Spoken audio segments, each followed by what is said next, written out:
turutrendid, Urmas siin. Täna räägime siis Bitcoinist ja krüptost võib-olla natuke lähemalt. Lubasin siin teha ka mõningase ülevaate tsükliliselt, kus seisus me siis oleme, sest et küsimusi on siin päris palju tekkinud, kuna Bitcoin ja üldse krüptod on ju hetkel väga tugevasti rallimas, et väga palju siis tekitab juba küsimusi ja kahtluseid.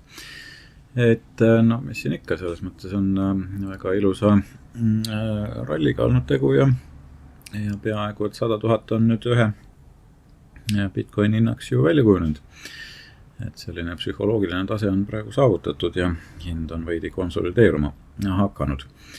Aga kui nüüd üldse ajalugu vaadata, eks väga pikalt siin ei hakka peatuma, aga Satoshi Nakamoto on siis see nimi, mis kindlasti on paljudele tuttav, kes on krüptoga vähegi kokku puutunud, et selline müstiline isik, kas ta siis on päris inimene või välja mõeldud, siis selle Bitcoini kunagi lõi ja 2008 aasta 31. oktoobril ta siis sellise dokumendi välja tõi, kus ta Bitcoini süsteemi siis tutvustas. Ja esimene plokitehing siis, ehk siis nii-öelda kutsutakse Genesis blokiks, siis sai tehtud 3. jaanuaril 2009 ja täpsemalt siis kellaajal 18:15:05 Universal Time järgi, ehk siis jah, see on siis see ametlik nii-öelda algus, mida me loeme Bitcoini loomisest. Ja mis siin vahepeal veel olulist on toimunud, et 2010, kus siis Bitcoini reaalselt esimest korda rahana kasutati, et siis üks programmeerija USAs Laszlo, mis iganes ta nimi siin on, ostis 10 000 Bitcoini eest siis 2 pitsat. Et see pitsatehing nii-öelda on ajalukku kirjutatud ja tänapäeval oleks see ikkagi väga kallis pitsa olnud, aga tollel ajal ei olnud Bitcoin suurt väärt midagi, vaid mõningaid sente. Siis 2011 saavutas ta esimese olulise verstaposti, et Bitcoini hinnaks kujunes umbes $1 ja 2013 Bitcoini hind siis ületas esimest korda ka $1000 piiri. 2017 oli siin uus populaarne tipp, kusagil seal 20 000 kandis, et jällegi see ümmargune ilus number. Ja 2020-2021 siin siis sai saavutatud järjekordne tsükli tipp, küll mitte vist 68-69 000 oli see tipp, et siin on väike kirjaviga. Ja täna siis oleme uues sellises tõusutsüklis, et kui me siit seda mustrit nii-öelda hakkame jälgima, et siis siin 2013 kuni 2017 oli circa 4 aastat vahet. 2009, kui ta käibla võtti, seal on samamoodi 4 aastat, eks ole, 17 kuni 21 jällegi 4 aastat. Ja kui me siit võtame järgmise tsükli, siis me jõuame 2025. aastasse, ehk siis uus 4 aastat saab täis. Ja selline tsüklilisus on tegelikult siis Bitcoini olemusse sisse kirjutatud just tänu nendele halvingutele või siis poolitamistele nii-öelda. Ehk siis Bitcoini nii-öelda see protokoll on loodud nii, et iga 210 000 ploki järel toimub poolitamine, mis vähendab kaevandajate plokipreemiat poole võrra. Et arvestades, et Bitcoini maksimaalne pakkumine on piiratud 21 miljoni mündiga ja praeguseks on siis kaevandatud umbes 19,5 miljonit Bitcoini, jääb kaevandada siin veel umbes ligikaudu 1,5 miljonit. Ja kuna siis poolitamised jätkuvad seni, kuni viimane Bitcoin on kaevandatud ja iga poolitamise järel väheneb uute Bitcoinide emissioon poole võrra, võib eeldada, et tulevikus toimub veel mitu poolitamist ja täpset arvu on keeruline määrata, kuid prognooside kohaselt võivad need siis jätkuda umbes aastani 2140, ja nii et veel rohkem kui 100 võib olla siin seda Bitcoini kaevandamist. Nüüd küsimus on selles, et kuna see preemia iga kord nii-öelda väheneb, et kas siis selle võrra ka Bitcoini vastu huvi hakkab vähenema, et kes seda plokiahelat siis üleval hoiaksid.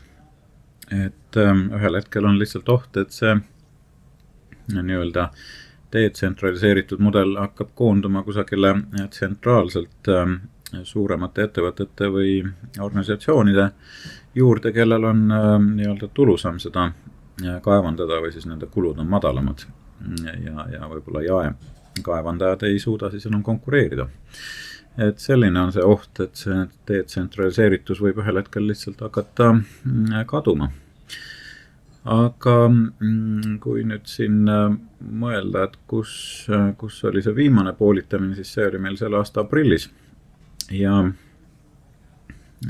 tavaliselt seal ajalugu on näidanud, et nii circa 220–240 päeva pärast seda poolitamist jõuab turg uue tipuni. Täna me oleme tegelikult selles 240 päeva punktis juba kohal. Et kas me siis oleme nüüd selle tipu leidnud?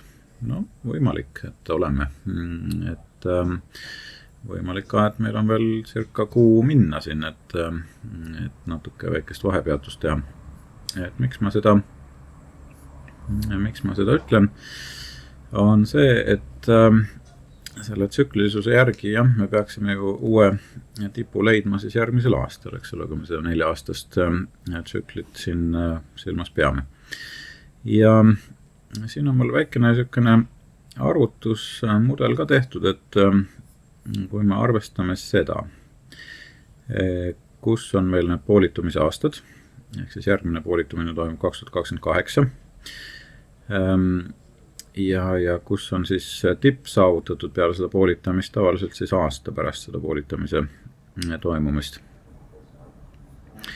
Ja hind tipus on siin ka siis välja toodud enam-vähem ja kasvufaktor.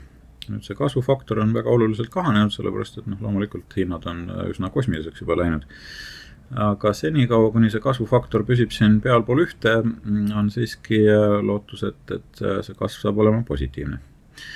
Nüüd minu esialgse hinnangu või sellise lihtsa aritmeetilise tulemuse järel ma eeldan, et Bitcoini hind isegi võib jõuda kuni 252 000 või kusagil seda 250 000 selles tsüklis, mis võib tähendada, et võib-olla see tipp saab natukene hiljem, kui see 240 päeva poolitamisest, aga siiski selline on see võimalik tees ja millal see praegu baseerub, on siis loomulikult tsükli analüüs. Ma ikkagi pean siin meelde tuletama, et see aitab meil siis turuliikumiste suuremat pilti näha, tuvastada mustreid ja ajastada investeeringuid teadlikumalt, aga tsükli analüüs ei garanteeri tulemust.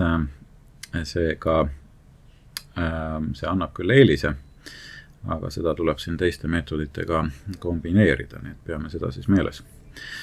Nüüd mis on sellest Bitcoini hinnaliikumisest ajaloos välja paistma hakanud, et on kujunenud välja selline 5-3-5 tsükkel või muster. Ja see tähendab seda, et kasvufaasis on circa 5 kasvutsüklit, siis tuleb krüptotalv peale, mis koosneb circa 3 põhjast. Ja siis tuleb uus kasvufaas jällegi, mis koosneb jällegi 5 erinevast tipust. Kui see tsükkel nüüd tõepoolest paika peaks pidama, siis me võiksime seda viimast tippu nüüd selles kasvutsüklis näha siin alles 2026 aasta alguses või 25 aasta lõpus.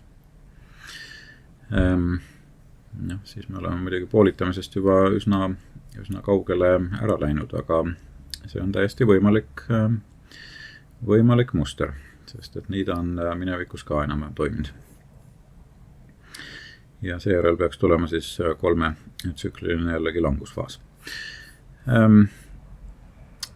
Miks seda võib-olla võiks hetkel silmas pidada sellise võimalusena on see, et presidendiks valitud Trump, kes nüüd siis järgmise aasta 20. jaanuaril ametisse peaks asuma, on väga pro-krüpto, ehk siis ta on krüptopooldaja ja ta on ka siis valinud järgmiseks nii-öelda Fedi pealiku kandidaadiks väga tugeva krüptopooldaja ja krüptomiljardäri Scott Bessenti. Ehk siis me teame, et praegune Fedi pealik peaks oma ametiaja lõpetama 2026 ja sealt edasi siis võiks minna asjad jällegi paremaks krüpto jaoks. No elame näeme. Mis veel on võib-olla oluline, MicroStrategy on maailma kõige suurema Bitcoini portfelliga ettevõte. Siin 17. november seisuga, paari nädala taguse seisuga oli siis nende omanduses 331 200 Bitcoini, mis on soetatud keskmise hinnaga seal alla 50 000 natukene. Ehk siis kokku umbes 16,5 miljardit. Ja siin 100 000 Bitcoini hinnaga siis on nende portfelli väärtust circa 32 miljardit juba. Et seda ettevõtte aktsiat MSTR, mis on siis sümboliks, et kui me võtame selle MicroStrategy siin ette, et ta peegeldab vägagi oluliselt ka Bitcoini hinna liikumist, aga suure võimendusega, et ta on justkui nagu ETF Bitcoini jaoks. Nii et tuleb olla ettevaatlik selle ettevõtte aktsiatega kauplemisel, et alles ta siin oli aasta alguses circa $50 aktsia ja nüüd siin tipus oli juba 500, üle 500, eks ole.